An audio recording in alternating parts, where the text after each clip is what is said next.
Subscribe करिए हमारे channel target UP TET CTET को और बेल आइकन को दबाइए।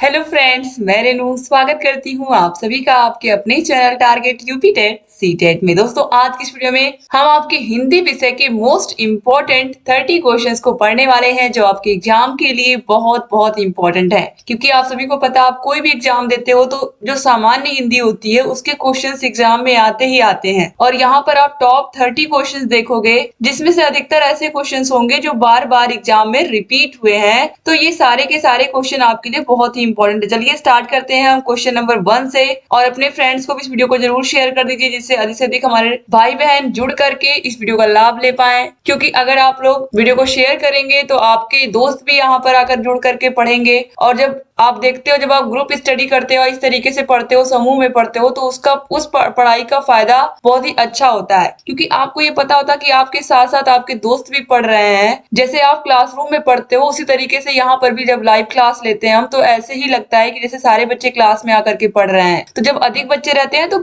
पढ़ाने में भी और अच्छा लगता है। तो चलिए स्टार्ट करते हैं हम क्वेश्चन नंबर 1 से। हिंदी भाषा के अंतर्गत प्रमुख बोलियां कौन कौन प्रमुख बोलियों की कितनी संख्या है? या हिंदी भाषा के अंतर्गत प्रमुख बोलियों की संख्या है 16, 17, 18 या 20? तो हिंदी भाषा के अंतर्गत कितनी बोलियां बोली जाती हैं? हिंदी भाषा के अंतर्गत बोली जाने वाली बोलियों की संख्या कितनी है? आप लोग कमेंट करिए। बहुत इंपॉर्टेंट क्वेश्चन है और बहुत ही आसान सा प्रश्न है। देखते हैं कौन सही आंसर करता है इसका। बिल्कुल दोस्तों, राइट आंसर हो जाएगा ऑप्शन नंबर सी, 18। क्या हो जाएगा?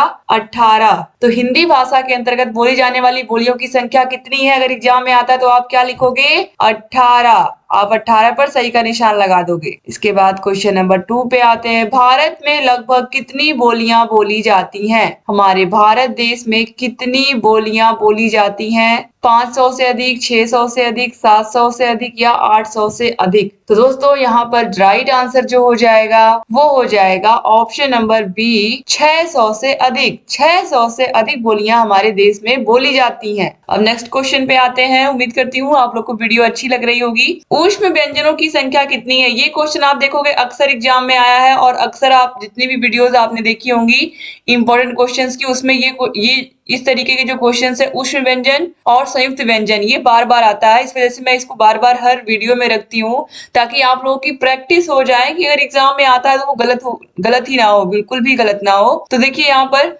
ऊष्म व्यंजनों की संख्या कितनी है? तो ऊष्म व्यंजन कौन कौन से हैं? तीनों श और हाँ, ये क्या है? ऊष्म व्यंजन है। तो यहाँ पर ऊष्म व्यंजनों की संख्या कितनी हो गई? 4। तो यहाँ पर ऑप्शन नंबर डी जो है 4, ये सही हो जाएगा। और अंतस्थ व्यंजनों की संख्या भी कितनी है? 4 है। कौन कौन से हैं? य, र, ल और व। ये क्या है? अंतस्थ व्यंजन है और इनकी भी संख्या 4 है। ये क्या है? अंतस्थ है, याद रखिएगा। और यहाँ पर ऊष्म पूछा था, तो ऊष्म कौन कौन से हैं आपने यहाँ पर देख लिया। अब इसके बाद क्वेश्चन नंबर 4 पे आते हैं। निम्नलिखित में से कौन ओष्ठ व्यंजन है? यानी कि किस व्यंजन का उच्चारण हम ओठों के माध्यम से करते हैं? तो चा, यहाँ पर छा दिया है, यहाँ पे ठा दिया है, यहाँ पे था दिया है और यहाँ पे फा दिया है। तो कंठ, तालु, मूर्धा, दंत, ओष्ठ। का वर्ग का कंठ हो गया, चा वर्ग का तालु हो गया। यहाँ पर क्या हो जाएगा? इसका उच्चारण तालु से हो जाएगा। चा वर्ग में चा, छा, जा, झ। फिर उसके बाद टा वर्ग में टा, ठा, डा, ढा का क्या हो जाएगा? मूर्धा हो जाएगा। इसके बाद यहाँ पर देखिए ता वर्ग ता, था, दा, धा, इसका हो जाएगा दंत। और ये पा, फा, वा, पा वर्ग का हो जाएगा ओष्ठ। तो यहाँ पर पूछा क्या है? ओठों का प्रयोग करके किस व्यंजन को हम बोलते हैं? तो यहाँ पर पा, फा, वा, भा। तो ये जो पा वर्ग के व्यंजन है, ये क्या होते हैं? इनका उच्चारण हम ओठों के माध्यम से करते हैं। तो कंठ, तालु, मूर्धा, दंत, ओष्ठ, बस आप ऐसे याद कर रहेंगे तो आपको गलत नहीं होगा, ठीक है, का वर्ग से लेकर के। इसके बाद क्वेश्चन नंबर 5 पे आते हैं। बहुत ही आसान सा प्रश्न है। नारी की भाववाचक संज्ञा क्या है? नारीता, नारीपन, नारित्व या फिर नारियां? तो नारी की भाववाचक संज्ञा हो जाएगी नारित्व। क्या हो जाएगी? नारित्व। तो ऑप्शन नंबर सी जो है ये सही हो जाएगा। इसके बाद क्वेश्चन नंबर 6 पे आते हैं। अपना की भाववाचक संज्ञा क्या होगा? अपनत्व, अपने, अपनाई या इनमें से कोई नहीं? तो अपना का भाववाचक संज्ञा हो जाएगा अपनत्व। ऑप्शन नंबर ए जो है ये सही हो जाएगा। इसके बाद दोस्तों आगे आते हैं। उम्मीद करती हूँ वीडियो में आपको अच्छा लग रहा होगा और आप लोगों ने अपने फ्रेंड्स को भी वीडियो को शेयर कर दिया होगा। और जब आप रोज रोज वीडियो को शेयर करोगे तो आपके फ्रेंड्स भी पढ़ना चाहेंगे, तो और अच्छा लगेगा जब बहुत सारे लोग जुड़ करके वीडियो को देखेंगे एक साथ। दोस्तों अब यहाँ पर देखिए क्वेश्चन नंबर 7 पे आते हैं। राम ने तुझे कलम दी, इसमें तुझे क्या है? तुझे मतलब तुम्हें। तो ये उत्तम पुरुष है, मध्यम पुरुष है, अन्य पुरुष है या संबंधवाचक है? दोस्तों जब तुम आता है, जो ये तो तुम होता है, ये प्रयोग होता है मध्यम पुरुष के लिए। तो यहाँ पर ऑप्शन नंबर बी जो है ये हो जाएगा सही। ठीक है, तो ऑप्शन बी जो है मध्यम पुरुष सही हो जाएगा। तो याद रखिएगा मध्यम में आता है तू या तुम, ठीक है, और अन्य में आता है वह, और उत्तम में आता है मैं। ठीक है, इसके बाद क्वेश्चन नंबर 8 पे आते हैं। सर्वनाम का प्रयोग किसके बदले होता है? तो सर्वनाम, सर्वनाम, नाम जहां पर होता है वहां पर क्या होता है? संज्ञा होती है। और सर्वनाम जहां पर होता है इसका मतलब संज्ञा की परिभाषा में ही लिखा हुआ है कि संज्ञा के स्थान पर प्रयोग होने वाले शब्दों को हम सर्वनाम कहते हैं। तो संज्ञा, तो सर्वनाम का प्रयोग किसके बदले होता है? संज्ञा के। तो ऑप्शन नंबर ए जो है संज्ञा सही हो जाएगा। तो संज्ञा के स्थान पर प्रयोग होने वाले शब्दों को हम क्या कहते हैं? सर्वनाम कहते हैं। इसके बाद क्वेश्चन नंबर 9 पे आते हैं। सोना का प्रेरणार्थक क्रिया रूप है। सोना मतलब आप मटेरियल वाला सोना मत समझिएगा, सोना मतलब स्लीप, स्लीप सोने वाला। ठीक है, तो सोना का प्रेरणार्थक क्रिया रूप है सो जाना, सोए रहना, सोते रहना या सुलाना। तो सोना का प्रेरणार्थक क्रिया रूप जो होगा वो होगा सुलाना। तो ऑप्शन नंबर डी जो है सुलाना ये सही हो जाएगा। इसके बाद क्वेश्चन नंबर 10 पे आते हैं। वर्षा हुई होगी, यह वाक्य किस काल में है? अपूर्ण भूत, पूर्ण भूत, संदिग्ध भूत या हेतु मद भूत। जैसे कि कोई व्यक्ति दिल्ली में है तो वहां पर बारिश हो रही है, मान लीजिए शाम के 3 बज रहे हैं, और उसे लग रहा है उसका घर है यूपी में लेकिन वो रहता दिल्ली में है, तो वह अनुमान लगा रहा है कि यूपी में भी बारिश हुई होगी, मतलब वहां बारिश हो चुकी है तो उसको लग रहा है कि अब यूपी में भी बारिश हुई होगी। वो यहाँ पर कंफर्म नहीं है कि बारिश हुई होगी, लेकिन ये पता है कि बारिश होने वाला काम उसके अनुसार खत्म हो गया है। इसका मतलब ये क्या है? संदिग्ध भूत है, यानी कि बिल्कुल श्योर नहीं है कि यूपी में बारिश हुई ही हुई होगी, लेकिन वो कह रहा है कि वर्षा हुई होगी, यानी कि वर्षा होने का काम हो गया होगा। तो भूतकाल में जो काम हो चुके होते हैं वही होते हैं, लेकिन यहाँ पर क्या है? संदिग्ध है वाक्य की, मतलब हो भी सकती है, नहीं हुई भी होगी, नहीं भी हुई होगी। तो इसीलिए ऑप्शन सी जो है संदिग्ध भूत ये सही हो जाएगा। क्वेश्चन नंबर 11 पे आते हैं। वह एक अच्छा लड़का है, इसमें अच्छा क्या है? संख्यावाचक विशेषण, परिमाणवाचक विशेषण, सर्वनामिक विशेषण या फिर गुणवाचक विशेषण। वह एक अच्छा लड़का है, तो अच्छा क्या है? विशेषता है किसी व्यक्ति की गुण की बात हो रही। वो अच्छा है, बुरा है, छोटा है, मोटा है, जैसा भी है, वो यहाँ पर किसी व्यक्ति के गुण की बात हो रही है, तो ये क्या है? गुणवाचक विशेषण है। तो यहाँ पर ऑप्शन नंबर डी जो है ये सही हो जाएगा। किसी भी व्यक्ति की क्वालिटी की बात हो रही है और जहां पर क्वालिटी की बात होगी वहां पर गुणवाचक विशेषण होगा। इसके बाद क्वेश्चन नंबर 12 पे आते हैं। क्वेश्चन नंबर 12 है। यह किताब मेरी है, इसमें यह है गुणवाचक विशेषण, संख्यावाचक विशेषण, सर्वनामिक विशेषण या फिर गुणवाचक विशेषण। दोस्तों यहाँ पर जो राइट आंसर है वो हो जाएगा सर्वनामिक विशेषण। क्यों? क्योंकि यहाँ पर आप देखिए यह किताब मेरी है, यहाँ पर यह फोकस किया जा रहा है कि जहां पर यह किताब मेरी है, यानी कि वो एकदम उसी के ऊपर इंडिकेट करके वो व्यक्ति कह रहा है उस किताब के ऊपर कि यह किताब मेरी है, यानी कि यहाँ पर क्या हो जाएगा? सर्वनामिक विशेषण। इसके बाद क्वेश्चन नंबर 13 पे आते हैं। निमित्त कौन सा संबंध बोधक अव्यय है? विनिमय वाचक, साधन वाचक, व्यतिरेक वाचक या फिर संग्रह वाचक। दोस्तों राइट आंसर हो जाएगा ऑप्शन नंबर बी, साधन वाचक। तो जो निमित्त है यह साधन वाचक संबंध बोधक अव्यय है। इसके बाद क्वेश्चन नंबर 14 पे आते हैं। निम्नलिखित में से कौन संबंध बोधक अव्यय नहीं है? मानो, पर्याप्त, वास्ते या फिर विरुद्ध। तो दोस्तों राइट आंसर हो जाएगा ऑप्शन नंबर ए, मानो। ये जो मानो यहाँ पर है ये संबंध बोधक अव्यय नहीं है। बाकी पर्याप्त, वास्ते, विरुद्ध ये सब संबंध बोधक अव्यय हैं। क्वेश्चन नंबर 15 पे आते हैं। महोत्सव में किस प्रकार की संधि है? बहुत ही आसान सा प्रश्न पूछा दोस्तों।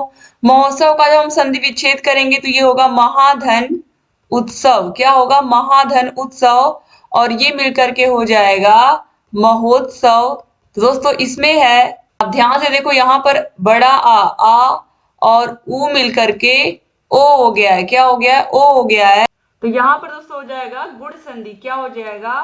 गुण संधि हो जाएगा। याद रखिएगा, आ के बाद ऊ आया है तो यहाँ पर क्या हो गया? आगे बढ़ते हैं क्वेश्चन नंबर 16 पर। स्वागत में किस प्रकार की संधि है? बहुत इंपॉर्टेंट प्रश्न है ये दोस्तों। स्वागत में किस प्रकार की संधि है? दीर्घ संधि, गुण संधि, यण संधि या फिर अयादि संधि? तो स्वागत का जब हम संधि विच्छेद करेंगे दोस्तों स्वागत शब्द का, तो ये हो जाएगा सु धन आगत।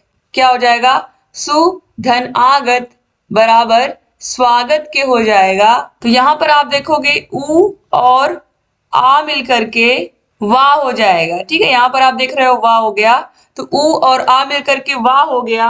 तो दोस्तों यहाँ पर हो जाएगा यण संधि। क्या हो जाएगा? यण संधि। तो ऑप्शन नंबर सी जो है यण स्वर संधि, ये सही हो जाएगा। इसके बाद क्वेश्चन नंबर 17 पे आते हैं। किस समास में पहला पद संख्यावाचक होता है? बहुत ही आसान सा प्रश्न है। कौन सा समास है जिसमें जो पहला पद होता है वो संख्यावाचक होता है? जैसे कि पंचवटी, चौराहा। ठीक है, तो यहाँ पर आप देखो चौराहा यानी कि चार राहों का समूह, पंचवटी यानी कि पांच, पंचतंत्र इस तरीके से। तो ये होता है दोस्तों द्विगु समास में। किसमें होता है द्विगु समास में? जैसे कि नवरात्रि।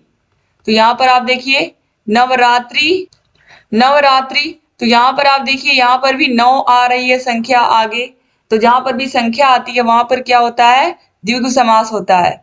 इसके बाद क्वेश्चन नंबर 18 है। किस समास में दोनों पद प्रधान होते हैं? बहुत ही इजी सा प्रश्न है। कौन सा समास होता है जिसमें दोनों पद प्रधान होते हैं?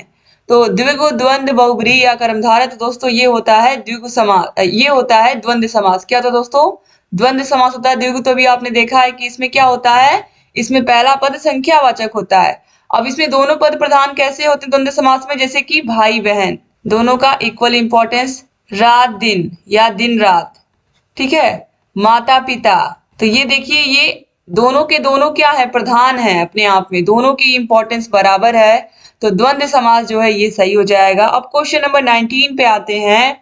निम्नलिखित में से कौन सा शुद्ध है? सौंदर्यता, साप्ताहिक, प्रेयसी या फिर शताब्दी। तो आप साफ साफ देख रहे हो यहाँ पर जो शताब्दी लिखा हुआ ये बिल्कुल सही लिखा हुआ है। शताब्दी का मतलब क्या होता है? 100 वर्षों का समूह या 100 वर्ष। इसके बाद क्वेश्चन नंबर 20 पे आते हैं। निम्नलिखित में से कौन सा शुद्ध है? अत्योक्ति, छत्रछाया, आशीर्वाद, अध्ययन। तो अध्ययन आपको पता है इस तरीके से लिखते हैं हम। आशीर्वाद भी आपको पता है कि हम इस तरीके से लिखते हैं। ठीक है, आशीर्वाद यहाँ पर। और यहाँ पर छत्रछ छाया जो दोस्तों ये बिल्कुल सही लिखा हुआ है। तो यहाँ पर राइट आंसर ऑप्शन बी जो है छत्रछ छाया, ये सही हो जाएगा। इसके बाद क्वेश्चन नंबर 21 पे आते हैं। ये जो पुष्प शब्द है ये क्या है? देशज है, विदेशज है, तद्भव शब्द है या तत्सम शब्द है? तो पुष्प को हम क्या कहते हैं? पुष्प को हम क्या कहते हैं आप लोग बताइए? पुष्प को हम कहते हैं फूल। क्या कहते हैं? फूल। तो जो पुष्प है ये तत्सम शब्द है। क्या है? तत्सम शब्द है, यानी कि शुद्ध संस्कृत का शब्द है। तो यहाँ पर ऑप्शन नंबर डी जो है तत्सम, ये सही हो जाएगा। और तद्भव क्या होता है? इसी का बिगड़ा हुआ रूप होता है। ठीक है, तो यहाँ पर तत्सम जो है ये सही हो जाएगा। क्वेश्चन नंबर 22 पे आते हैं। भांजा शब्द का तत्सम रूप क्या है? भांजा शब्द का तत्सम रूप भात्रिजा, भात्रिजाया, भागिनेय या भगिना।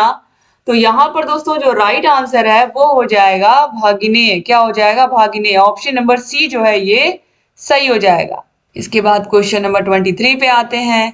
अलंकार में किस उपसर्ग का प्रयोग होता है?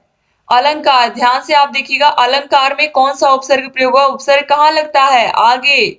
और प्रत्यय कहाँ लगता है? शब्द के पीछे। तो यहाँ पर उपसर्ग पूछा है, तो अलंकार में कौन सा उपसर्ग लगा? अलन, अल, अल या फिर अलम। तो दोस्तों अलंकार में लगा है अलम उपसर्ग। क्या लगा है? अलम। बहुत इंपॉर्टेंट क्वेश्चन है, याद रखिएगा। अलंकार में कौन सा उपसर्ग होता है? अलम होता है। जैसे प्रतिदिन में कौन सा उपसर्ग होता है? प्रति उपसर्ग होता है। प्रत्येक में कौन सा उपसर्ग होता है? प्रति उपसर्ग होता है। उसी प्रकार अलंकार में अलम उपसर्ग होता है। उम्मीद करती हूँ वीडियो आपको अच्छी लग रही होगी। इसके बाद आगे बढ़ते दोस्तों, आप लोग ऐसे ही बने रहिए, सारे क्वेश्चंस को देखिए। इसके बाद क्वेश्चन नंबर 24 पे आते हैं। मिठास शब्द में किस प्रत्यय का प्रयोग होता है? सारे विषयों के वीडियोस की लिंक आपको मिल जाएगी डिस्क्रिप्शन बॉक्स और कमेंट बॉक्स में दोस्तों। तो मिठास शब्द जो है इसमें किस प्रत्यय का प्रयोग हुआ है? तो प्रत्यय कहाँ लगता है? पीछे। मीठा में क्या जुड़ा है कि ये मिठास हो गया है, हमें यही बताना है। मीठा, ठास, आस या प्यास। तो मिठास में जुड़ा है आस प्रत्यय। कौन सा प्रत्यय? आस प्रत्यय। तो यहाँ पर ऑप्शन नंबर सी जो है आस, ये सही हो जाएगा। प्रत्यय कहाँ लगता है? पीछे, और उपसर्ग कहाँ लगता है? आगे। क्वेश्चन नंबर 25 पे आते हैं दोस्तों। सरल या साधारण वाक्य किसे कहते हैं? सरल वाक्य, सिंपल सेंटेंस हम किसे कहते हैं? तो जो छोटा हो, जिसका अर्थ सरलता से समझ में आ जाए, जिसमें एक कर्ता और अनेक क्रियाएं हो, या जिसमें एक उद्देश्य और एक विधेय हो। जैसे कि राम स्कूल जाता है। राम स्कूल जाता है, तो यहाँ पर किसकी बात हो रही है? राम की। और राम क्या कर रहा है? स्कूल जाने का काम कर रहा है। तो एक ही उद्देश्य है और एक ही विधेय है। कर्ता यहाँ पर आप देखिए राम है, और इस तरीके से काम क्या हो रहा है? स्कूल जाने का। तो इस तरीके से यहाँ पर ऑप्शन डी जो है ये सही हो जाएगा, जिसमें एक उद्देश्य और एक विधेय हो। इसके बाद क्वेश्चन नंबर 26 पे आते हैं। तेंदुलकर ने एक ओवर में 5 छक्के लगाए, इस वाक्य में उद्देश्य है। छक्के, तेंदुलकर, ओवर या फिर 5। तो यहाँ पर किसकी बात की जा रही है? बात यहाँ पर तेंदुलकर की हो रही है, तो यहाँ पर इसमें उद्देश्य क्या हो जाएगा? तेंदुलकर। तो ऑप्शन नंबर बी जो है ये सही हो जाएगा। क्वेश्चन नंबर 27 है, इस विराम चिन्ह का क्या नाम है? आप सभी को पता है ये जो विराम चिन्ह है इसका क्या नाम है? ये आप सभी को पता है, क्वेश्चन मार्क यानी कि प्रश्नवाचक चिन्ह। देख करके ये आप समझ गए होंगे। तो यहाँ पर ऑप्शन नंबर बी जो है प्रश्नवाचक, ये क्या हो जाएगा? सही हो जाएगा। इसके बाद हम आगे बढ़ेंगे। क्वेश्चन नंबर 28 है, किसी पद, उपवाक्य आदि की विशेषता दिखाने के लिए शब्द के नीचे खींचते हैं, उसे क्या कहते हैं? प्रश्नवाचक चिन्ह। प्रश्नवाचक चिन्ह तो इस तरीके का होता है। अधोरेख चिन्ह, कोष्टक चिन्ह तो इस तरीके का होता है। तिर्यक चिन्ह तो हम किसका प्रयोग करते हैं? किसी पद, उपवाक्य आदि की विशेषता दिखाने के लिए उसके नीचे हम जो हम चिन्ह का प्रयोग करते हैं उसे हम कहते हैं अधोरेख चिन्ह। क्या कहते हैं? अधोरेख चिन्ह। इसके बाद क्वेश्चन नंबर 29 पे आते हैं। विजय का विलोम है। विजय का मतलब क्या होता है? जीत। विजय का विलोम क्या होगा? ठीक है, अगर यहाँ पर जीत लिखा होता तो जीत का विलोम इसमें से क्या होता? हार होता। लेकिन यहाँ पर विजय पूछा है, याद रखिएगा। तो विजय का विलोम है पराजय, अविजय या इनमें से कोई नहीं। तो विजय का क्या हो जाएगा? पराजय। पराजय मतलब हार। ठीक है, तो इस तरीके से ऑप्शन बी जो है विजय का क्या हो जाएगा? पराजय हो जाएगा, विलोम यानी कि अपोजिट। इसके बाद आगे बढ़ेंगे अब हम क्वेश्चन नंबर 30, लास्ट क्वेश्चन है। उम्मीद करती हूँ आप लोगों ने सारे क्वेश्चंस को एंजॉय किया होगा और अच्छे से पढ़ा होगा। दोस्तों आपको हर रात 8 बजे आपको वीडियोस मिलती है, लाइव क्लास मिलती है। तो आप सारे वीडियोस को देखते रहिए, रोज देखिए 8 बजे के टाइम पर मैं वीडियोस लेकर के आती हूँ, ताकि अधिक से अधिक हमारे भाई बहन जुड़ पाए। जो गाँव से देख रहे हैं, शहरों से देख रहे हैं, देश के किसी भी कोने से देख रहे हैं, वो सभी लोग वीडियो में जुड़ पाए। और जितने भी क्वेश्चंस मैं पढ़ाती हूँ उन क्वेश्चंस को पढ़ करके अच्छे से तैयार कर लें, ताकि अगर एग्जाम में वो क्वेश्चन आते हैं तो उनसे वो गलत ना हो। तो चलिए यहाँ पर क्वेश्चन नंबर 30 देख लेते हैं। सम्मुख का विलोम क्या है? प्रमुख, विमुख, चौमुख या इनमें से कोई नहीं। तो सम्मुख का मतलब होता है सामने, और विमुख मतलब पीछे। तो ऑप्शन नंबर बी जो है सम्मुख का विलोम हो जाएगा विमुख। तो ऑप्शन नंबर बी जो है ये सही हो जाएगा। तो इस तरीके से यहाँ पर आप लोगों ने टॉप 30 क्वेश्चंस पढ़े। उम्मीद करती हूँ कि वीडियो आपको पसंद आई होगी। वीडियो अच्छी लगी तो वीडियो को शेयर कर दीजिएगा, और अगर चैनल को सब्सक्राइब नहीं किया मेरे दोस्तों तो प्लीज सब्सक्राइब कर दीजिए, ताकि जितने भी नई वीडियोस हमारी आती हैं उन सबका नोटिफिकेशन आपके पास समय से पहुंचे। हमारा एक ही उद्देश्य है, आपने जो भी सपना अपने जीवन में देखा है वो पूरा हो, और वो पूरा तभी होगा जब आप लोग रेगुलर वीडियोस को देखोगे और अपनी पढ़ाई को बेहतर करोगे। तो दोस्तों वीडियो को शेयर जरूर कर दीजिएगा अगर आपने शेयर अभी तक नहीं किया है, और डिस्क्रिप्शन बॉक्स, कमेंट बॉक्स में सारे विषयों की लिंक मिल जाएगी। कोई डाउट है या कोई विषय आपको समझ में नहीं आता है तो आप कमेंट करिए, हम उस टॉपिक पर वीडियो बनाएंगे। ठीक है, और आपकी तैयारी को और बेहतर बनाएंगे। चैनल से बने रहिए। जय हिंद दोस्तों।